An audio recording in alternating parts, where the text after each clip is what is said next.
చెప్పుకుందాం. ఇంతవరకు పాటల ద్వారాగా, ఆరాధన ద్వారాగా, సాక్ష్యం ద్వారాగా ప్రభు నామము మహిమపరచబడ్డది. అందరము శ్రద్ధగా మనము దేవుడి మాటలు విందాము. యోహాను సువార్త ఆయన చెప్పినది ఎవరైతే చేస్తారో, ఆయన చెప్పిన మాట ఎవరైతే వింటారో వారి జీవితములో ప్రభు అద్భుతాలు దేవుడు చేస్తాడు. చప్పట్లు కొడుతూ ప్రభు నామాన్ని మహిమపరుస్తుందాం. నిజముగా దేవుడు బైబిల్ గ్రంథములో యేసుక్రీస్తు దేవుడు చెప్పిన మాటలు ఎవరైతే విన్నారో, ఎవరైతే పాటించారో, ఆయన చెప్పిన మాట ప్రకారముగా వారు నడుచుకున్నారో వారి జీవితాలు కట్టబడ్డాయి. వారి జీవితాలు మధురముగా మార్చివేయబడ్డాయి. వారి జీవితాలు సంతోషముగా భూమి మీద వారు గడిపారండి. ఎవరు భూమి మీద సంతోషముగా గడపలేదు, ఎవరు సంతోషముగా ఆనందముగా బ్రతకలేదని ఆలోచన చేస్తే ఆయన మాట వినలేని వారు. బైబిల్ చరిత్రలో మనం బాగా చూస్తే ఏమండి, ఆయన చెప్పిన పని ఎవరైతే చేశారో, ఆయన మాట ఎవరైతే విన్నారో వారిని దేవుడు బహుగా వారిని ఆశీర్వదించాడు. నిజమే, మన దేవుడు మాట ఇచ్చి దాన్ని నెరవేర్చే దేవుడు. దాన్ని ఆయన మాట ఇచ్చి మర్చిపోవటానికి నరుడు కాడండి. ఆయన జీవము గల దేవుడు. అందుకే ఈ రోజున మన జీవితాలు మధురముగా మారాలన్నా, అద్భుతముగా ఉండాలన్నా వాక్యానుసారమైన జీవితాలుగా కట్టబడాలి. వాక్యానుసారమైన బ్రతుకులు మనం జీవించాలి. ఎప్పుడైతే అలా జీవిస్తామో ప్రభు వాక్యం సెలవిస్తుంది, నేను నిన్ను ఆశీర్వదిస్తాను. అందుకే మరియమ్మ అంటుంది యేసు ప్రభుతో, ఏమండి అయ్యా ద్రాక్షారసము అయిపోయిందయ్యా అంటే, అమ్మా నాతో నీకేం పని, నా సమయము ఇకను రాలేదు. ఆయన బలిష్టమైన చేతి కింద దీన మనసులే మనం ఉండాలి. దేవునికి స్తోత్రం. ఆయన ఒకానొక సమయం వస్తుంది. ఆ సమయం వచ్చినప్పుడు నువ్వు ఓర్చుకొని భక్తి చేసి కొన్ని కష్టాలు, నష్టాలు, బాధలు, ఇరుకులు, ఇబ్బందులు, ఒడిదుడుకులు, కలవరములు ఇవన్నీ మానవ జీవితంలో వస్తాయి. ఆ వచ్చినప్పుడు ఎప్పుడైతే మనము భయము భక్తి కలిగి వాక్యానుసారముగా యేసు వలె మనం జీవిస్తామో ఒకానొక సమయం వస్తుంది, ఆ వాక్యము నీ జీవితంలో నెరవేర్చబడుతుంది. అందుకే ఆయన బలిష్టమైన చేతి కింద దేన మనుషులు ఉండి తగిన కాలం ముందు తగిన సమయములో నేను నిన్ను హెచ్చిస్తాను. దేవునికి స్తోత్రం. ఆయన మనల్ని హెచ్చించాలంటే ఓర్పు కావాలి, సహనము కావాలి. అందుకే మీ ఓర్పు చేత మీ ప్రాణములను దక్కించుకుందరు అనగా, మనము కొన్ని శ్రమలు వచ్చినప్పుడు దేవుని విడిచిపెట్టేసిన వారు, లోకములను కలిసిపోయిన వారు, ఏమండి కొన్ని శ్రమల్లో వారు ఏమండి ఆ శ్రమలు బాధలు తట్టుకులుగా, త్రాగుబోతులుగా, తిరిగిబోతులుగా, నరహంతుకులుగా, జూజగళ్ళగా మారిపోయిన వారు చాలామందిని మనం చూస్తున్నాం. వారిలో ఒకరిగా మనం కాకుండా దేవుడు మాట విని పాటించే వరకు మనం ఉన్నప్పుడు మనము దీవించబడతాము, మనం ఆశీర్వదించబడతాము. ఏలియా కాలములో ఏమిటి ప్రజలందరూ దేవుడు మాటను తృణీకరించారు, దేవుడు మాటను పెడసవును పెట్టారు. ఏలియాకి చాలా బాధ అనిపించింది, దేవుడు కూడా చాలా బాధ అనిపించింది. ఆ కాలము ఎలా ఉందంటే, దేవుడు ఇశ్రాయేలు ప్రజలను సమృద్ధిగా దేవుడు దీవించాడు, ఆశీర్వదించాడు. ఆశీర్వదించిన తర్వాత వారు కళ్ళు నెత్తి మీదకి వచ్చి విగ్రహారాధన చేయడం మొదలుపెట్టారు, త్రాగడం మొదలుపెట్టారు, జోజమాడడం మొదలుపెట్టారు. దేవుడు మందిరమును వారు తృణీకరించారు, దేవుడికి దూరం అయిపోయారు ఆ ప్రజలు. అప్పుడు ఏలియా ప్రార్థన చేస్తున్నాడు, ప్రభా వీరికి బుద్ధి జ్ఞానం వచ్చినట్లుగా 3.5 సంవత్సరాలు వర్షము కురవకూడదు. ఎన్ని సంవత్సరాలు అంట? ఎన్ని సంవత్సరాలు? 3.5 సంవత్సరాల వర్షం కురవకూడదు, పంటలు పండకూడదు. ఎందుకంటే వీరికి నువ్విచ్చిన ఐశ్వర్యము, నువ్విచ్చిన పంట, నువ్విచ్చిన తిండి తిని నిన్ను మర్చిపోయారయ్యా, నీకు దూరం అయిపోతున్నారు ఈ ప్రజలు అన్నప్పుడు ఏలియా ప్రార్థన దేవుడు ఆలకించి 3.5 సంవత్సరాలు వర్షము కురవలేదండి. అమ్మ అర్థమవుతుందా? కొన్ని శ్రమలు మన జీవితంలో ఎందుకు వస్తాయో తెలిసిన, దేవుడు మాట వినక. వెళ్ళొద్దన్న చోటికి వెళ్తాం, త్రాగద్దన్నది త్రాగుతాం, పలానా పని బూతులు ఆడద్దంటే బూతులు ఆడతారు, రకరకాలుగా తిరగద్దంటే తిరుగుతారు. అనగా దేవుడు వాక్యమునకు మానవుడు విరోధముగా ఎప్పుడైతే ప్రవర్తిస్తాడో దేవుడు యుద్ధ నుంచి మానవుని మీదకి ప్రతి దండన వస్తుందని బైబిల్ సెలవిస్తుంది. దేవుడికి స్తోత్రం. అయితే 3.5 సంవత్సరాలు వర్షము కురవట్లేదు, మరి ఆహారం ఉండాలి కదా. మరి ప్రజలకు ఆహారం లేదు, యాజకులకు ఆహారము లేదు. అయితే ఆ టైములో, ఆ కాలములో ఏలీతో దేవుడు చెప్తున్నాడు, ఇదిగో కేరాతు వాగు దగ్గర నువ్వు ఉండు, అక్కడ నీళ్ళు, ఆ సరస్సుల నీళ్లు త్రాగు, నేను ప్రతిరోజు నేను నీకు ఆహారము పంపుతాను. దేవునికి స్తోత్రం. అనగా ఏలియా ఎవరి మాట వింటున్నాడు? ఏలియా దేవుడి మాట వింటున్నాడు. ఏలియా దేవుడి మాట వినేవాడు. దేవుడు మాట వినేవారికి కొదువు ఉండదండి. దేవుడు మాట వినేవారికి కొన్ని బాధలు వస్తాయి, కానీ ఆ బాధలు వారు సంతోషించే వరకు దేవుడు వారిని ఆనందింపజేస్తాడు. దేవునికి స్తోత్రం. ఏలియా నీ ప్రార్థన నేను ఆలకించాను, 3.5 సంవత్సరాలు మరి వర్షాన్ని ఆపేస్తున్నాను. నిజమే, ఏలియా ప్రార్థన మరి దేవుడు ఆలకించి దేవుడైనా ఆలోచించేయాలి కదా. అయ్యో ప్రజలు మాడిపోతారు, ప్రజలు ఇబ్బంది పడతారు, ప్రజలు చాలా సమస్యలు ఎదుర్కొంటారు, ఏలియా ప్రార్థన ఇలాంటి ప్రార్థన చేస్తున్నాడు ఏంటి అని ఆలోచన చేయాలి కదా.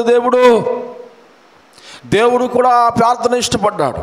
కారణం ఏంటంటే ప్రజలు దేవుడు మాటను వారు తునీకరించారు. ఆ కాలంలో నా ప్రజలు ఉన్నారు, ఈ కాలంలో ప్రజలు ఉన్నారు. మనం చాలా జాగ్రత్తగా మనసు పెట్టి ఆలోచించాలి. ఎవరైతే దేవుడు మాట మనస్ఫూర్తిగా వింటారో, పాటిస్తారో, నెరవేరుస్తాడో, సేవకుడైనా, స్వార్థకుడైనా, విశ్వాసైనా, ఎవరైనా దేవుడు మాటకి సంపూర్ణంగా లోబడతారో దేవుడు ఆశీర్వాదాలు వారి మీద కుమ్మరించబడతాయి. చప్పట్లు కొడుతూ, గట్టిగా చప్పట్లు కొడుతూ ప్రభు నామాన్ని మహింపరచుకుందాం. ఇక్కడ ఏలియాతో దేవుడు అంటున్నాడు, కేరాతు వాగు దగ్గర నువ్వు ఉండు, అక్కడ సరస్సులో ఉన్నావు, నీళ్లు తాగు, నేను ప్రతిరోజు కాకి ద్వారాగా మాంసము రొట్టు నీకు పంపిస్తాను. దేవునికి స్తోత్రం. ఏంటంట? ప్రతిరోజు కాకి ద్వారాగా. కాకి ఎవరికైనా పెడుతుందా? ఏమండి, పిల్లల చేతిలోది పట్టుకుపోద్ది. దేవుడు చూడండి, దేవుడు కాకి ఆజ్ఞాపించాడు, కాకి నా భక్తుడు ఫలానా చోట ఉన్నాడు, ఉదయము సాయంత్రము రొట్టు మాంసము పట్టుకుని ఇల్లు. నిజంగా ఈ ప్రకృతిలో ఆత్మ లేని జీవి ఏమంటే పక్షులు దేవుడు మాట ఉంటున్నాయి, మృగాలు దేవుడు మాట ఉంటున్నాయి, ఏమంటే సముద్రంలో ఉన్న చేపలు దేవుడు మాట ఉంటున్నాయి. కానీ మానవుడు అందరూ కాదండో, కొంతమంది దేవుడు మాటను తునీకరిస్తున్నారు. అందుకే మన జీవితంలో మంచి దినాలు చూడాలని ఆశపడుతున్నావా? మంచి ఘనత పేరు ప్రతిష్టలతో బ్రతకాలని ఆశపడుతున్నావా? మంచి ఉన్నతమైన స్థితులను మనం వెళ్ళాలని ఆశపడుతున్నామా? అయితే ఆయన చెప్పినది మీరు చెయ్యుడి. ఏలియాతో దేవుడు చెప్తున్నాడు, ఏలియాను అచ్చటే ఉండు అంటే అచ్చట ఉన్నాడు. దేవునికి స్తోత్రం. కొన్ని రోజులకి ఆ వాగు ఏమైపోయిందండి? ఆ సరస్సు ఎండిపోయింది. ఏమైపోయింది? అందరూ చెప్పాలి, ఏమైపోయింది? ఎండిపోయింది. త్రాగడానికి ఏం లేవు, నీళ్ళు లేవు. ఏమండి, ఆహారం రోజు పట్టుకొచ్చింది, ఆ కాకి కూడా మాయమైపోయింది. అయితే మరి ఏలియా బ్రతకాలి, ప్రజల కొరకు ప్రార్థన చేయడానికి, ప్రజల పక్షమున మరి దేవుడికి ప్రార్థన చేయడానికి, ప్రజలను మంచి మార్గములు నడిపించడానికి ప్రవర్త కావాలి. కాబట్టి వెంటనే ఆ ప్రవర్తతో దేవుడు మాట్లాడుతున్నాడు. ఎక్కడికి వెళ్ళమన్నాడో తెలిసిన ఆ యొక్క ప్రవర్తతో దేవుడు చెప్తున్నాడు, షారపేతు అనే గ్రామానికి వెళ్ళమంటున్నాడు. దేవుడికి స్తోత్రం. షారపేతు అనే గ్రామానికి వెళ్ళు, అక్కడ ఎవరున్నారో అక్కడ యదవరాలు ఉంది. యదవరాలకు ఒక కుమారుడు ఉన్నాడు. ఆమె కుమారుడును కొన్ని దినాల్లో కాపాడుకుంటూ వచ్చారు, పోషించబడుతూ వచ్చారు. ఆమె ఇక లాస్ట్ దినాల్లో ఉన్నది. అంటే ఆ కాలం ఎలాంటి కాలం అంటే ఏమండి, ఆ మనుషులు ఆహారం లేక చనిపోతున్నారు. అల్లోకాలం అయిపోయింది దేశం అంతా కూడా. నిజమే, మన దేశంలో కూడా 1-2 సంవత్సరాల వర్షం లేకపోతే కాయగూరల రేట్లు పెరిగిపోతాయి, బియ్యం రేట్లు పెరిగిపోతాయి, జీవితాలు అలోకలంగా అయిపోతుంటుంటాయి. నిజమే, అందుకే ప్రతి కాలములో దాని కాలములో వర్షాన్ని దేవుడు కుమ్మరిస్తున్నాడు. చప్పట్లు కొడుతూ ప్రభు నామాన్ని మహింపరుచుకుందాం. మన దేవుడు ఎంత గొప్ప దేవుడు అంటే శీతాకాలంలో మంచు కురుస్తుంది, ఎండాకాలంలో ఎండలు వస్తున్నాయి, వర్షాకాలంలో వర్షాలు కురిపిస్తున్నాడు. అనగా ఈ ప్రకృతి అంతా కూడా దేవుడు మాట వింటుంది. దేవుడి మాటకి లోబడుతుంది. మనుషుడే దేవుడి మాటకి లోబడలేకపోతున్నాడు. నిజముగా లోబడితే, నిజముగా దేవుడు చెప్పిన మాట మానవుడు వింటే మానవుడి జీవితాలు అద్భుతంగా దేవుడు మార్చేస్తానంటున్నాడు. హల్లెలూయా. అప్పుడు వెంటనే వెళ్ళి ఏలియా అంటాడు ఆమెతో, అమ్మా తినటానికి ఏమైనా ఉందా, త్రాగడానికి ఏమైనా ఉందా అంటే, అయ్యా త్రాగడానికి నీళ్ళు ఉన్నాయని నీళ్ళు తీసుకొస్తుంది. ఏమని తీసుకొస్తుంది? త్రాగటానికి నీళ్ళు పోస్తుంది. నీళ్ళు తాగుతాడు ఏలియా. నీళ్ళు తాగి అమ్మాయిని ఊపి పీల్చుకుంటాడు. అమ్మ తినటానికి ఏమైనా ఉన్నదా? ఏంటంట, తినటానికి ఏమైనా ఉన్నది? తింటి నీళ్ళు అడిగాడు, బాగానే ఉంది. మరలా ఏం అడుగుతున్నాడు? ఆహారం అడుగుతున్నాడు. ఏంటి ఈ కాలం ఎలా ఉంది, పరిస్థితులు ఎలా ఉన్నాయి, ఎక్కడ చూసిన ఆహారము లేదే, ఇదేంటి ఈ ప్రవర్త మా ఇంటికి వచ్చి ఎలా అడుగుతున్నాడు అని ఆమె భయపడ్డదంట. అక్కడ ఏమైంది? భయపడ్డదంట. చూడండి, మొదటి రాజుల గ్రంథము 17వ అధ్యాయము 13వ వచనం మనం చూస్తే, అప్పుడు ఏలియా ఆమెతో ఇట్లైనను, భయపడవద్దు, దేవునికి స్తోత్రం, భయపడవద్దు, నీవు పోయి చెప్పినట్లు చేయము. హల్లెలూయా. ఏంటంట, నువ్వు వెళ్ళి చెప్పినట్లు చేతెళ్ళి, దేవుడు నీకు సహాయం చేయబోతున్నాడు. ఆమెకి ఏముంది? మరణ భయం వెంటాడుతుంది. మరణ భయం ఉంది. ఇక నేను చనిపోతాను, నేను బ్రతకనిక, నా జీవితం ముగింపు పడుతుంది. తొట్టులో కాస్త పిండి ఉంది, బుడ్డులో కాస్త నూనె ఉంది. ఈ ఆహారం తిన్న తర్వాత భూమి మీద ఎక్కడ ఆహారము లేదు, మేము చనిపోవటానికి సిద్ధంగా ఉన్నాం. దైవజనుడా, ఏం మాట్లాడుతున్నావు నువ్వు? ఏం మాట్లాడుతున్నావు?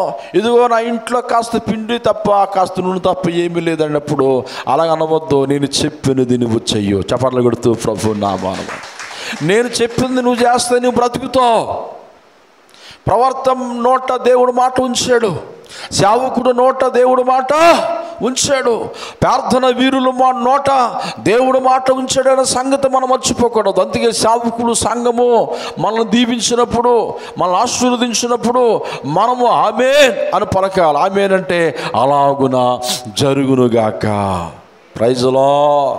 ఏమిటి? సేవకుడు సంఘము ప్రార్థన మనకు చాలా అవసరం అండి. చాలామంది తునీకరిస్తారు, సంఘాన్ని తునీకరిస్తారు, సేవకుని తునీకరిస్తారు.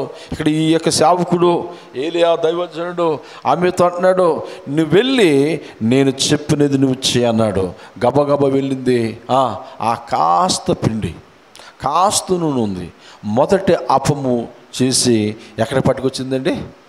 ఏలియా ముందుకు పట్టుకొచ్చింది. ఏలియా దైవజనుడు ప్రార్థన చేశాడు, ప్రభా వర్షము కురిసిన వరకు, వర్షము భూమి మీద కురిసిన వరకు తొట్టులో పిండి అవకూడదు, బుడ్డులో నూనె తక్కువ అవ్వకూడదు అని ప్రార్థన చేశాడు. ఆ ప్రార్థన చేసిన తర్వాత ఎన్ని రొట్టెలు వేసినా, ఎంత ఆహారము తినినా, ఎంతమందికి పెట్టినా సమృద్ధి సమృద్ధి సమృద్ధి, ఆ పిండి నూనె ఊరుతూనే ఉంది. గట్టిగా చప్పట్లు కొడుతూ ప్రభు నామాన్ని మహింపుతున్నాం. దేవుడు చెప్పిన మాట మనం చేస్తే, ఎవరు చెప్పిన మాట? దేవుడు చెప్పి, మనుషుల మాటలు కాదు. మనుషులము ఈ రోజున ఎలా అయిపోయిందంటే పరిస్థితి, మనుషుల మాటలు ఎక్కువగా వింటున్నారు, దేవుడు మాటలు తక్కువ వింటున్నారు. లోకం పనులు ఎక్కువ పెట్టుకుంటున్నారు. నేను దీవిస్తాను, నీ కుటుంబాన్ని దీవిస్తాను, నీ వ్యాపారిని గర్భాలని దీవిస్తాను, ఆదవు అన్నాడు నా మందిరంలో ఉండు, నా సన్నిధిలో నువ్వు నిలబడు, నా సన్నిధిలో నిందారహితుడికి నువ్వు ఉండు, నీ వ్యాపారాన్ని నేను వృద్ధిలో చేస్తాను అని దేవుడు చెప్తూ ఉంటే, మానవుడు దేవుడు సన్నిధిలో నిలవకుండా, దేవుడు మాట వినకుండా లోకము వైపు చూస్తున్నాడు. ఎంతమంది అండి దేవుడు ఆరాధన మానేసిన వారు, ఎంతమంది దేవుడు మాటలు పక్కన పెట్టిన వారు, ఎంతమంది దేవుడు ఆశీర్వాదాలు పొందుకొని ఏమీ లేని స్థితిలోను, ఏమని వ్యాధితోను బాధతోను ఆకలితోను అద్దుకంపులు ఉన్నప్పుడు ఎంతో మొరపెట్టి ఎంతో భక్తి చేస్తే దేవుడు వారిని దీపించిన తర్వాత ఈ రోజున దేవుడు మందిరంలో కనబడకుండా లోకములో తిరిగిన వారు ఎంతమంది లేరు. అందుకే దేవుడు అంటున్నాడు, నిజముగా ఆయన చెప్పినది మనం చేస్తే మన జీవితములో అవమానాలు రావు, హల్లెలూయా, నిందలు రావు.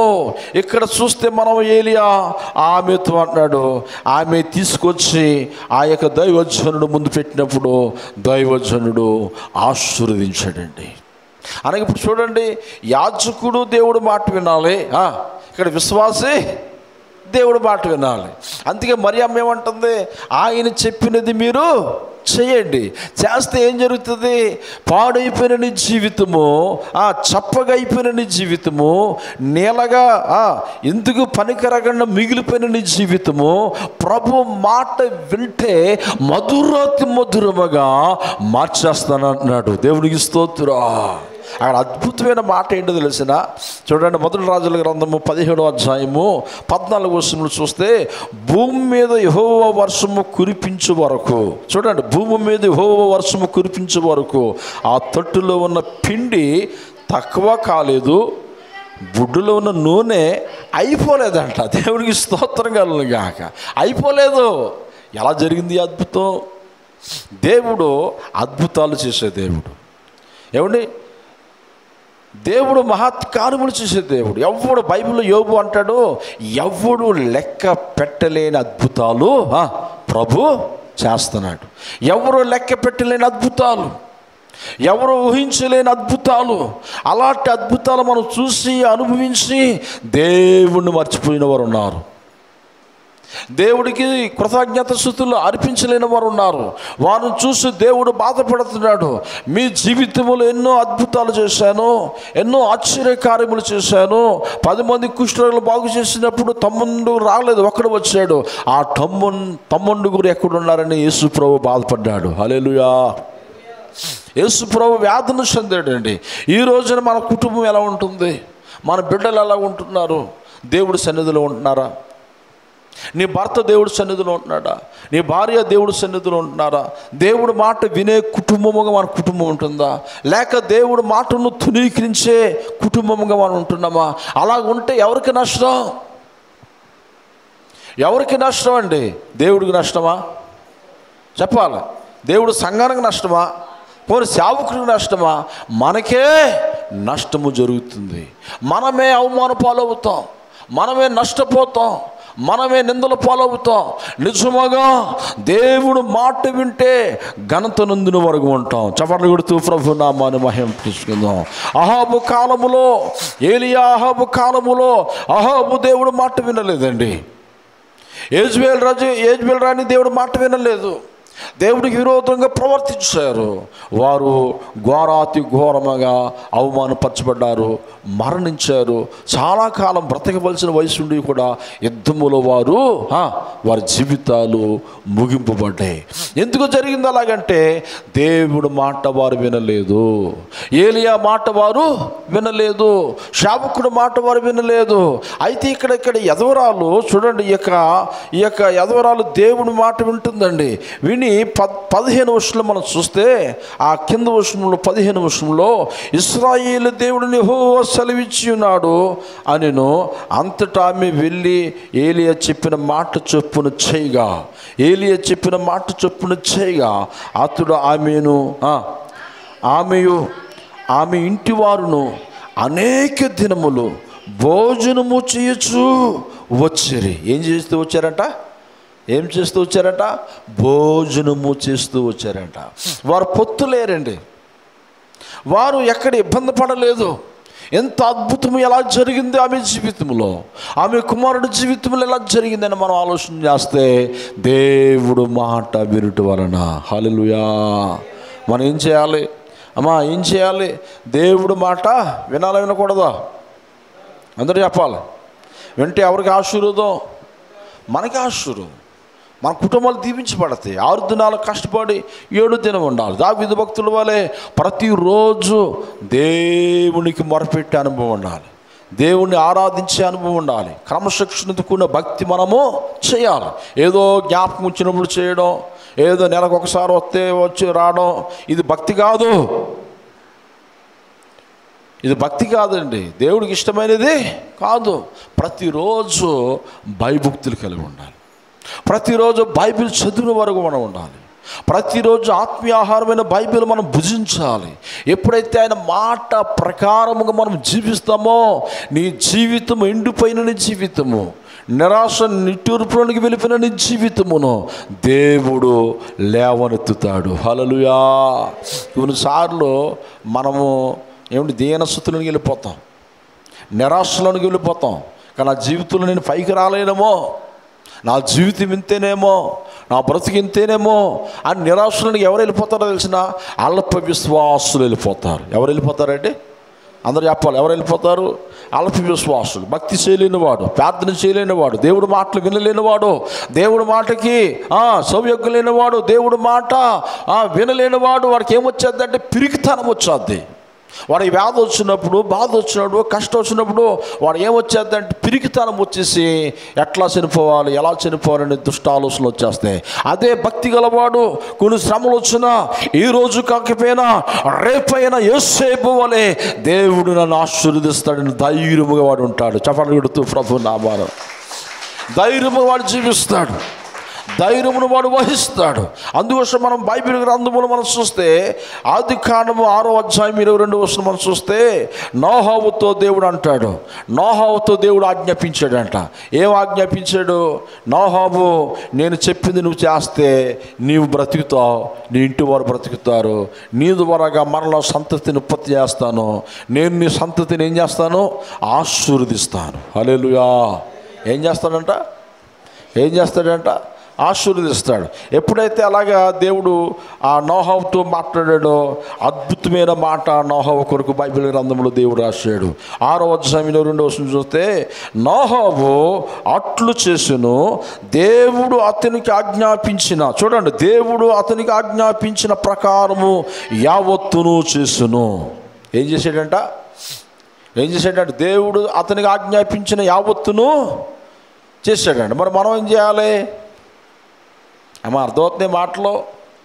దేవుడు నోహోవు కాలములో ప్రజలందరూ విరోధంగా ప్రవర్తించినప్పుడు, విరోధముగా మాట్లాడినప్పుడు, ప్రజలందరూ కూడా దేవుని తునీకరించినప్పుడు దేవుడికి బాధ వచ్చి జలప్రళయము ద్వారాగా ఈ భూమి మీద జనాంగం ఏం చేయాలి? సర్వనాశనం చేయాలి. నోహోవు ఒక్కడే భక్తి గలవాడిగా కనబడుతున్నాడు, నోహోవు ఒక్కడే నా కృపను పొందుకున్నవాడిగా కనబడుతున్నాడు, నోహోవు ఒక్కడే నా మాట విధేయత వినేవాడుగా ఉన్నాడు. గనుక నోహోవుని, నోహోవు కుటుంబాన్ని బ్రతికించాలని దేవుడు ఒక ప్రణాళికతో ఉన్నాడు. దేవుడికి స్తోత్రం. మరి నీవు నేను బ్రతకాలంటే, నీవు నేను మనం జీవించాలంటే, నీవు నేను పరలోక రాజ్యం వెళ్ళాలంటే, మనం వెళ్ళాలి, అనేకులు తీసుకుని వెళ్ళాలంటే దేవుడు చెప్పిన ప్రకారము మనం చేయాలా చేయకూడదా? ఏమండి, చేయాలా చేయకూడదా? చేయాలి. చేస్తే నీకే మేలు, వినకపోతే నీకే నష్టం. ఎవరి మీద కోపం పడతావు? దేవుడి మీద కోపం పడతావా? దేవుడు సంఘం మీద కోపం పడతావా? యాజకుడి మీద కోపం పడతావా? మన కోపం మనల్ని నష్టములోనికి దింపేస్తుంది. చాలామంది సంఘంలో పాట లేదని సంఘాన్ని మానేసేవారు కొంతమంది ఉంటారు, ప్రార్థన లేదని మానేసిన బ్యాచ్ కొంతమంది ఉంటారు, కొంతమంది వందనాలు చెప్పలేదని మానేసిన బ్యాచ్ ఉంటారు. ఈ బ్యాచ్లు ఎక్కువైపోయారు. కానీ దేవుడు చెప్పింది మనం చేస్తున్నామా? దేవుడు చెప్పిన మాట ప్రకారంగా మనం బ్రతుకుతున్నామా అన్న ఆలోచన నిజముగా నీకు వస్తే భూమి మీద నువ్వు ధన్యుడు అయిపోతావు. దేవునికి స్తోత్రం. భూమి మీద నువ్వు ధన్యుడిగా బ్రతుకుతావు. అందుకే నోహోవుతో అంటున్నాడు, చూడండి, చాలా క్లియర్గా రాసి ఉంది అక్కడ. నోహోవు అట్లు చేస్తున్న దేవుడు అతనికి ఆజ్ఞాపించిన ప్రకారము యావత్తును చూసాడు. ఏం చేశాడంట? నోహోవు వాడకెట్టాడు, వాడలోకి వెళ్ళమంటే వెళ్ళాడు. నీ కుటుంబాన్ని తీసుకుని వెళ్ళమంటే ఆయన కుటుంబాన్ని తీసుకుని వెళ్ళాడు. తొలుపు వేయమంటే వేసాడు. ఏ పని చెప్తే ఆ పని చేసాడు. మనం ఏం చేయాలి? ఆలోచించండి, మనసు పెట్టి ఆలోచించండి. దేవుడు చెప్పిన పని మనము చేయాలి. దేవుడు మందిరంలో మనం కనపడుతున్నావా? నీ కుటుంబం కొరకు, నీ జీవితం కొరకు వారంలో ఒక్కరోజు ఉపవాసం ఉంటున్నావా? ఆన్లైన్ ప్రేయర్లో నువ్వు గడుపుతున్నావా? అమ్మా గడుపుతున్నావా? ఆన్లైన్ ప్రేయర్లో ఉంటున్నావా? శుక్రవారం ప్రార్థన ఉంటుందా నీ జీవితానికి? లోకంలో వ్యర్థమైన స్థలాల దగ్గరికి వెళ్తున్నావు, వ్యర్థమైన మనుషులతో తిరుగుతున్నావు, వ్యర్థమైన కార్యక్రమాలను పాలు పంచుకుంటున్నావు. అవన్నీ నీకు ఆశీర్వాదము కావు. మరి ఏది నీకు ఆశీర్వాదం అంటే యేసయ్య పాదాల దగ్గర ఉండడం నీకు ఆశీర్వాదం. ఆయన మాట వినుట నీకు ఆశీర్వాదము. దేవునికి స్తోత్రం. ఏమంటే మనకి నష్టమో కష్టం వచ్చినప్పుడు ఎవరైనా వస్తారా? మన దగ్గర డబ్బు ఉంటే, బలం ఉంటే, అందం ఉంటే అందరూ మన చుట్టూ తిరుగుతారు. మన దగ్గర అన్నీ అయిపోతే ఎవరు పట్టించుకోరండి. లోకం అలా ఉంది. అందుకే నిన్ను పట్టించుకునేది ఎవరంటే దేవుడు ఒక్కడే నిన్ను పట్టించుకుంటాడు. దేవుడికి స్తోత్రం. ఆ దేవుడి మీద మనం ఆధారపడాలి. ఆ దేవుడికి మనం ప్రార్థించిన వరకు ఉండాలి. ఆ దేవుడికి మనం మొరపెట్టే వరకు మనం ఉన్నప్పుడు దేవుడు నీ బ్రతుకులో నోహావు కుటుంబాన్ని ఎలాగైతే ఆ జల ప్రళయంలోంచి కాపాడి వారు బ్రతికించి వారి సంతతిని, వారి తరతరాలను, వారి సంతతిని ఎలాగైతే దేవుడు దీవించాడో, దేవుడు అంటున్నాడు, నీవు నా మాట వింటే, నేను చెప్పినది యావత్తు నువ్వు చేస్తే నిన్ను కూడా తరతరాలు యుగయుగాలు నీ సంతతిని నేను అలాగున బ్లెస్సింగ్ చేస్తాను. ప్రైజులో ఏం చేస్తాడంట చెప్పాలి, ఆశీర్వదిస్తాడంట. ఈ నా మాటలు కాదండోయ్. నా మాటలు అనుకుంటే నువ్వు మోసపోతావు. మనుషులు మాట్లాడుకుంటూ నువ్వు మోసపోతావు. జీవమగల దేవుడు, సర్వశక్తి గల దేవుడు మాట్లాడుతున్న మాట అండి ఇది. అందుకే మరియమ్మ అంటుంది, అయ్యా ద్రాక్షరసం అయిపోయింది, పెళ్లి కుమారుడు కుటుంబం అవమానం పాలైపోకుండా, నిందల పాలవకుండా, సిగ్గుపడకుండా పనివారితో ఆజ్ఞాపిస్తుంది, ఆయన చెప్పినది మీరు చేస్తే నీళ్ళను ద్రాక్షరసముగా మారుస్తాడు. దేవుడికి స్తోత్రం. ఆయన చెప్పినది మనం చేస్తున్నామా? 10వ భాగం విషయంలో నమ్మకంగా ఉంటున్నామా? దేవుడు మీటింగ్లు పెట్టే విషయంలో మనం నమ్మకంగా ఉంటున్నామా? మందిరాలు కట్టే విషయంలో నమ్మకంగా మనం ఉంటున్నామా? పేదవారిని పోషించే విషయంలో నమ్మకంగా మనం ఉంటున్నామా? ధర్మ కార్యక్రమం చేసే విషయంలో మనం నమ్మకంగా ఉంటున్నామా? దేవుడి దృష్టికి మనం నిందారహితులుగా కనబడుతున్నామా లేదన్నది మనము పరిశోధన చేసుకోవాలి. ఏం చేయాలి? పరిశోధన చేసుకోవాలి. నేను ఎలా ఉంటున్నాను? దేవుడి మాట నేను వింటున్నానా? దేవుడి మాట ప్రకారంగా నేను జీవిస్తున్నానా? లేకపోతే దేవుడికి విరోధంగా నేను ప్రవర్తిస్తున్నానా? అలా ప్రవర్తిస్తే దేవుడికి నష్టమా? మనకే నష్టం జరుగుతుంది. అందుకే చూడండి, అబ్రాహాముతో దేవుడు ఒక అద్భుతమైన మాట మాట్లాడుతాడండి. 12వ అధ్యాయం ఆదికాండము 12:4 ముందుకు వెళ్ళిపోదాం, మనకు సమయం లేదు. 12:4 ఏమండి అంటాడు అబ్రాహాముతో దేవుడు మాట, యెహోవా అతనితో చెప్పిన ప్రకారము అబ్రాహాము లేచి లోతు అతనితో కూడా వెళ్ళెను. దేవుడికి స్తోత్రం. ఏంటంట ఆ మాట జాగ్రత్తగా మీరు అబ్జర్వ్ చేయాలి. ఏమాటది? అబ్రహాముతో దేవుడు అన్నాడు, అబ్రహామా నీ తల్లిదండ్రులని నీ కుటుంబాన్ని విడిచిపెట్టి వచ్చేయి. ఏమన్నాడమ్మా? వచ్చేయి. అబ్రహాముతో పాటు ఎవరు వచ్చేసారు? లోతు వచ్చేసాడు. అబ్రహాము దేవుడు మాట విన్నాడు, లోతము అబ్రహాం మాట విన్నాడు. వీరిద్దరు దేవుడు మాట విన్నంత కాలము వారిద్దరు సంతతిని దేవుడు బహుగా ఆశీర్వదించాడు. హల్లెలూయా. ఎంత ఆశీర్వదించాడంటే ఆ లోతు పశువుల కాపురులను, అబ్రహాము పశువుల కాపురులను కలిసి ఉండలేనంత స్థలము, ఏమిటి కలిసి వారు గొడవలు పెట్టుకున్నంతగా, కలహాలు వచ్చినంతగా, అసూయ వచ్చినంత అంతగా దేవుడు ఆశీర్వదించాడంట. దేవుడికి స్తోత్రం కలుగుగాక. అంతగా ఆశీర్వదించిన కుటుంబాలు, అంతగా దీవించబడిన కుటుంబాలు. ఎలా వచ్చింది ఆ ఆశీర్వాదం అంటే, ఏమిటి? అబ్రహాము దేవుడు ఆజ్ఞాపించిన ఆ యావత్తును చేశాడండి. అబ్రహామును బాగా దేవుడు దీవించాడు. దీవించిన తర్వాత ఆయనకి ఎవరు లేరు? మనకందరికీ తెలుసు, వారసుడు లేడు. అమ్మా ఎవరు లేరండి? అందరూ చెప్పాలి, ఎవరు లేరు? వారసుడు లేడు. వారసుడు లేకపోతే చాలా బాధ కదా. ఇంత ఆస్తి ఉంది, ఇంత అంతస్తులు ఉన్నాయి, ఇన్ని పొలాలు ఉన్నాయి, ఇంత పాడి పంట ఉంది, కానీ వారసుడు లేడని కునిగిపోతున్నాడు. అబ్రహాముతో దేవుడు అన్నాడు, అబ్రహామా నీ హృదయం నాకు తెలుసును, నీకు కుమారుని ఇస్తానన్నాడు. హల్లెలూయా. అలాగనే దేవుడు ఇస్సాకుని ఇచ్చాడు. ఇచ్చిన తర్వాత ఇచ్చిన దేవుడే మరలా అబ్రహామును పరిశోధించడానికంట అబ్రహాముతో దేవుడు అంటున్నాడు, అబ్రహామా నీ ఒకే ఒక్కడైన కుమారుణ్ణి నాకు ఇచ్చే అన్నాడు. హల్లెలూయా.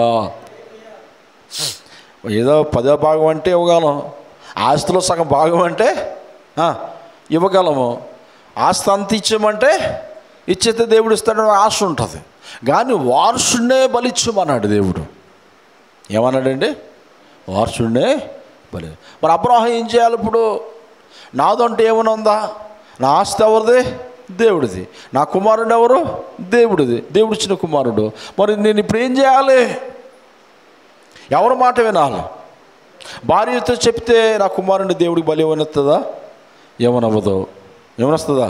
ఏమనవ్వదు. పనివారితో చెప్తే నీకు ఏమైనా మైండ్ ఏమైనా పోయిందా? వాంటర్ గారు మన కుమారుని బలి చేస్తానంటున్నామండి, వారసుడు లేక లేక పుట్టిన కుమారుడు అని వారు అడ్డుపడతారని ఎవరితో చెప్పకుండా. చూడండి ఎంత లోతైన భక్తో, ఎంత లోతైన దేవుడు యందు భయభక్తులు కలిగి ఉన్నాడు అబ్రహాము. ఒక్కసారి మనసు పెట్టి ఆలోచించాలి మనం. అందుకే అబ్రహాము అంతగా దీవించబడటానికి, అంతగా ఆశీర్వదించబడడానికి ప్రపంచములో మొదటి స్థితిలో, మొదటి ఆశీర్వాదములు, మొదటి భాగములు ఉండటానికి కారణం ఏంటి తెలిసిన?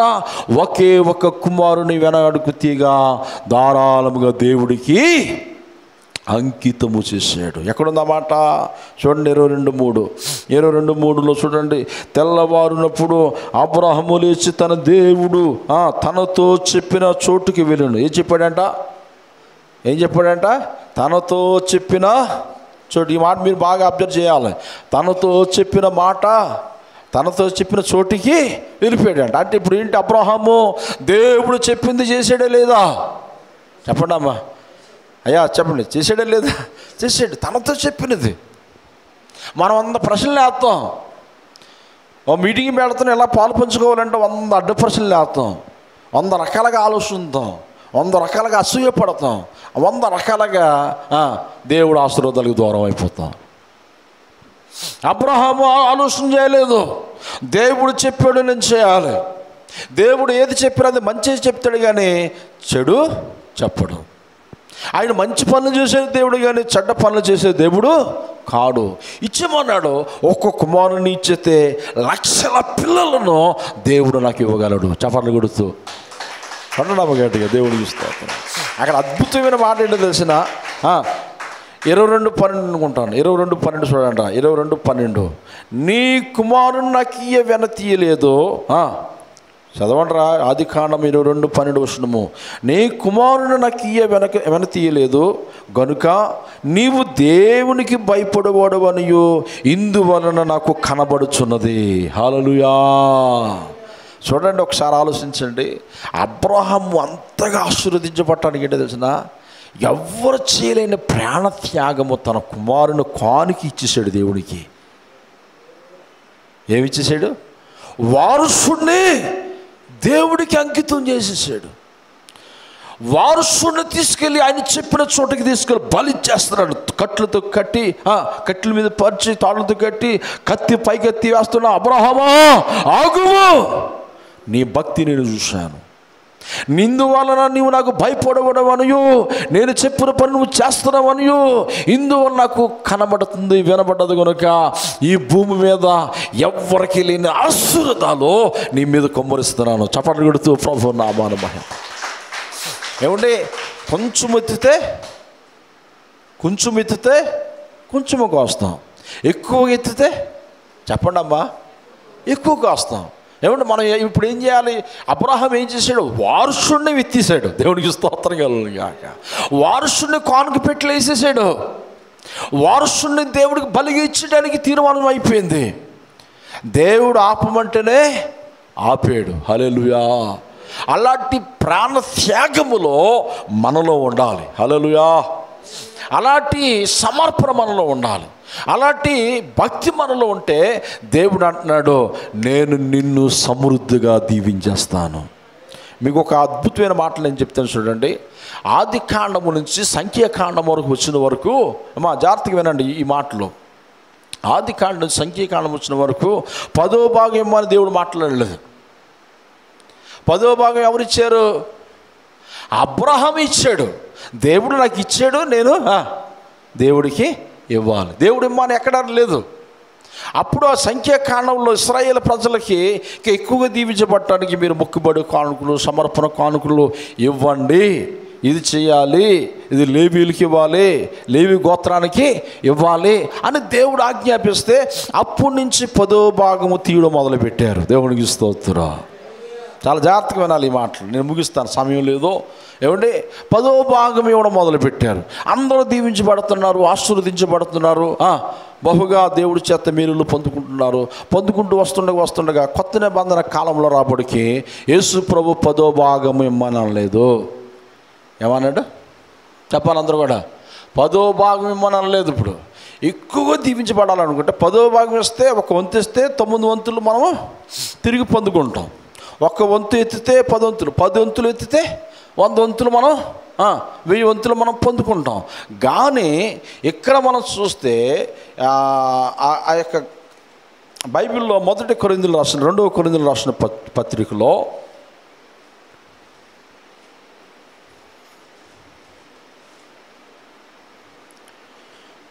2వ కొరింథీయులు రాసిన పత్రిక 9:6 వచనం చదవండి ఒకసారి. 9:6.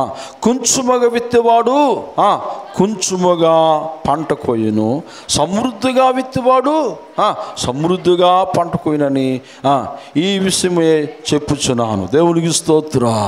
ఇప్పుడు చెప్పాలి. ఇప్పుడు 10వ భాగం ఇస్తే దాని తగ్గానికి ఆశీర్వాదాలు వస్తాయి. 10వ భాగం కంటే ఎక్కువగా ఇస్తే చెప్పాలి. మీకు అర్థమవుతుంది ఏ మాటలో?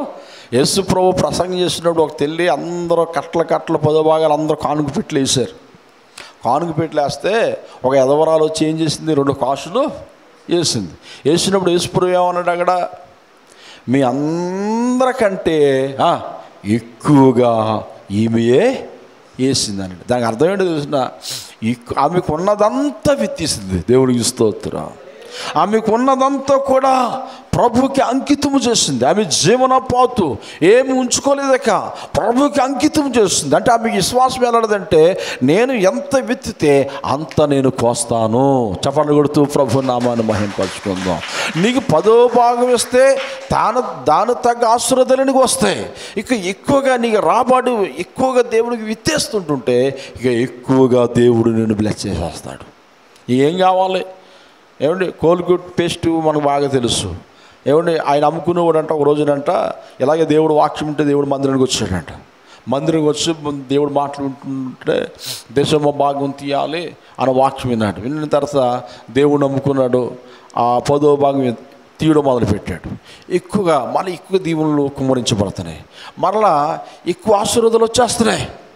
ఎక్కువ ఆశీర్వాదాలు వచ్చేస్తుంటే 10వ భాగం కాదు 100 రూపాయలు 2వ భాగం తీయాలనుకున్నాడంట. దేవుడికి స్తోత్రం.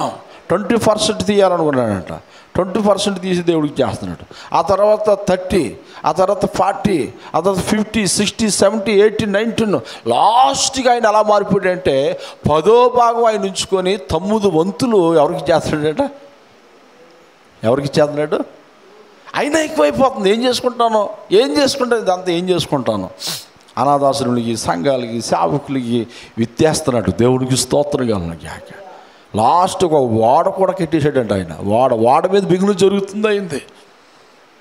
అంటే దేవుడు చూడండి, మనము అబ్రహాము వారసుని విత్తాడు. దేవుడికి స్తోత్రం. నిజముగా మనకున్నదంతా కూడా మనం అనుకోవాలి, ప్రభా నాదన్నది ఏమి లేదయ్యా, ఇదంతా నీదే, నీ సేవకు వాడబడాలి, నీ పని కొరకు వాడబడాలి. ఆ దృష్టిన ఆ తపనతో మనం ఎప్పుడైతే ఉంటామో దేవుడు వాక్యం సెలవిస్తుంది. చూడండి, ఇప్పుడు చాలా జాగ్రత్తగా మనం ఆలోచన చేద్దాం. మరియు అన్నిటి ఎల్లప్పుడూ ఆ మాట చూడండి. 9:8 చూడండి రా.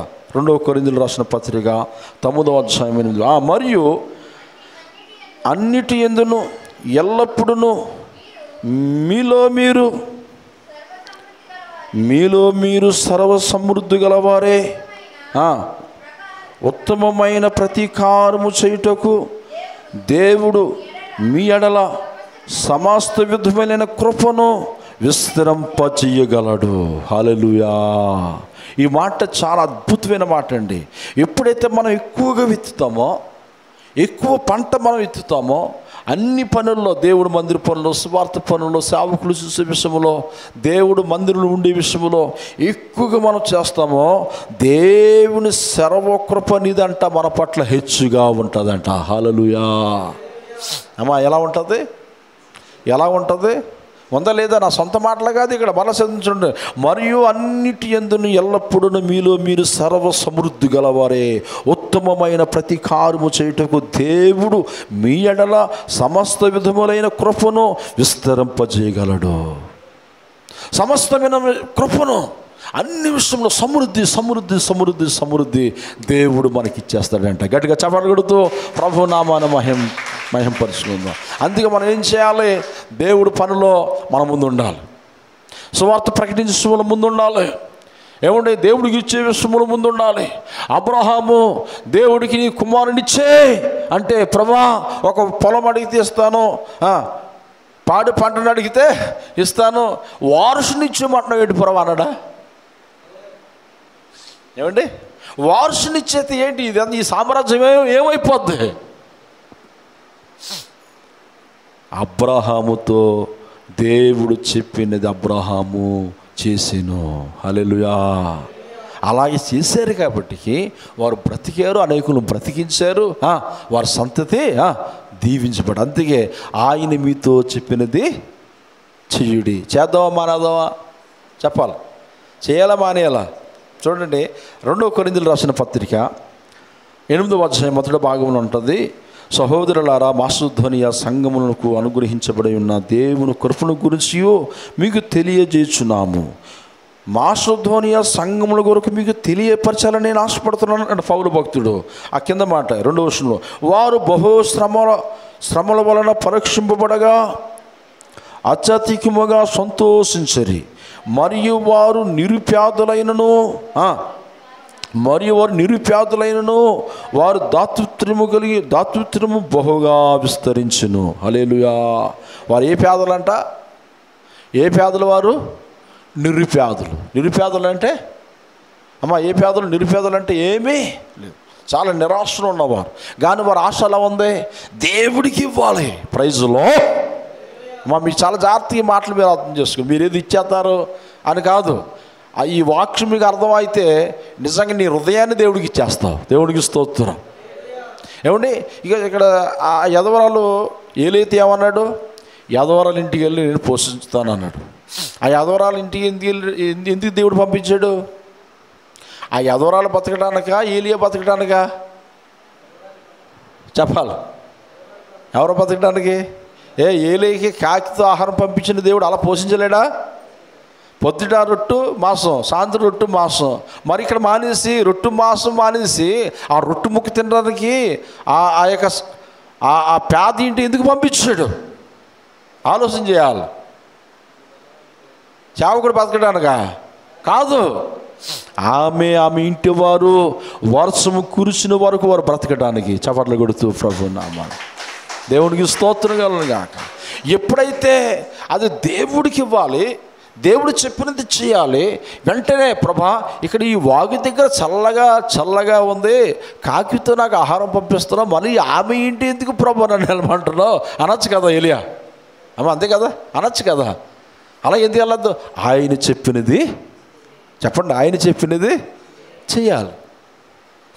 దేవుడు చెప్పినది మనం చేస్తే. అంతేగా బైబిల్లో అక్కడ ఒక మాట ఉంటుంది, ఉత్సాహముగా ఇచ్చేవారినంట దేవుడు బహుగా ఆశీర్వదించేస్తాడంట. దేవుడికి స్తోత్రం.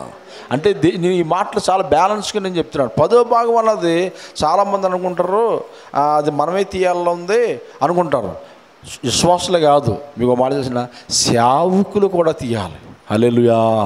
సేవకుడు కూడా దీవించబడాలా వద్దా? సువార్త కూడా దీవించబడాలా లేదా? నేను సువార్తికుడును సేవకుడు నేను 10వ భాగం తీయకూడదు అంటాం లేదు. బైబిల్లో రాశాడు. ఎక్కడుందా మాట చూడండి. సంఖ్యాకాండము 18వ అధ్యాయము 25వ వచనం అనుకుంటాను. 18:25 చదవండి గట్టిగా. మరియు యెహోవా మోషేకు ఇలాగూ సెలవిచ్చెను, నీవు లేవీయులతో ఇట్లనము, నేను ఇశ్రాయేలుల చేత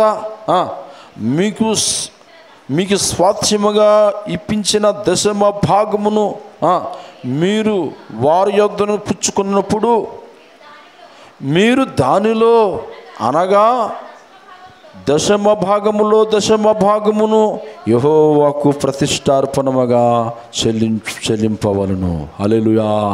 ఏ భాగం అంట? 10వ భాగములో చెప్పాలి, అందరూ చెప్పాలి. దశమ భాగము ఇది ఎవరు చేయాలి? సేవకుడు చేయాలి. దేవునికి స్తోత్రం. సేవకుడు చెప్పింది చేయాలి, విశ్వాసం చెప్పినది చేయాలి, సువార్తికుడు చెప్పినది చేయాలి. అలాగ చేస్తే అపోస్తలుడు పౌలు ఏమంటున్నాడంటే, నువ్వెంత ఎత్తితే ఎంత కోస్తావు, సకల సమృద్ధి చేత దేవుడు నిన్ను నింపేస్తాడు. ప్రైజులో మన కుటుంబాలను మనలను సకల సమృద్ధితో నింపునుగాక. మన వ్యాపారాలను దేవుడు దీవించునుగాక, సంఘాలను దేవుడు దీవించునుగాక. అందరికీ ఆయుష్, ఆరోగ్యము, శక్తి, బలము, పేరు, ప్రతిష్టలు, సిరి సంపదలు, ఆయన గురించిన భయము, భక్తి ఇప్పుడు ఎల్లప్పుడూ సదాకాలము తోడై ఉండి నడిపించునుగాక. ఆయన వాక్యమునకు లోబడి మన జీవితాలు ముందుకు వెళ్ళునుగాక. అందరూ నిలబడండి, ప్రార్థన చేసుకుందాం. సమయంలో అందరూ లేచి నిలబడదాం. ప్రభా నీకు వందనాలు దేవా, వందనాలు ప్రభు. ఇంతవరకు నైనా ప్రభా పాటల ద్వారాగా, ఆత్మారాధన ద్వారాగా, సాక్ష్యాల ద్వారా మీ నామానికి మహిమ తెచ్చుకున్నారు. మా మంచి బాధకుడా, మాతో మీరు మాట్లాడారు. మరియమ్మ ఇదిగో ఆయన మీతో చెప్పినది చేయడనప్పుడు వారు అలాగ చేసినప్పుడు నీళ్ళను ద్రాక్షరసముగా మధురంగా మీరు మార్చారు ప్రభా, మధురంగా మీరు మార్చారు ప్రభానైనా. అలాగున మా జీవితాలు మీరు మార్చండి, అలాగున మా కుటుంబాలు మీరు ఆశీర్వదించండి, అలాగున మా యొక్క సంఘాలను మీరు దీవించండి, మా దేశమును దీవించండి ప్రభాని. ప్రతి ఒక్కరు ప్రార్థన చేద్దాం. అందరూ కూడా దేవానికి స్తోత్రం దేవ. అందరూ ప్రతి ఒక్కరు కూడా